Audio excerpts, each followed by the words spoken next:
দিনটা ছিল 25শে ডিসেম্বর। সকাল সকাল উঠে কুয়াশাকে মাথায় নিয়ে চললাম কাজের উদ্দেশ্যে। তো আমার লোকেশান ছিল মুর্শিদাবাদ দিঘিপাড়া। তো যাই হোক, ওয়েট করতে করতে আমার ট্রেনটাও চলে আসে। তারপরে সোজা ট্রেনে উঠে যাই। তারপরে ট্রেন থেকে নেমে আমি টোটো নিই। তারপরে কারেক্ট লোকেশানে পৌঁছে যাই। তারপরে আমি জিজ্ঞাসা করি আমার ক্লায়েন্টকে, তুমি কেমন মেকআপ চাও? তো ও বলে মিউটের মধ্যে, হালকা যেন বোঝা যায় না অতটা মেকআপ করেছে। তো শুনেই নাও তার কেমন লেগেছে আমার কাছ থেকে মেকআপ করে। তো হাসি বলো, আমার কাছে সেজে তোমার কেমন লাগলো? খুব ভালো লেগেছে। যেটা চেয়েছিলে সেটা হ্যাঁ, হয়েছে? একবার মনের মতো। খুশি? খুশি।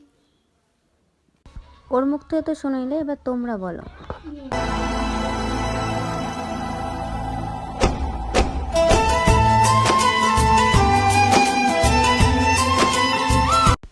আর হ্যাঁ, জানাতে ভুলো না কেমন হয়েছে।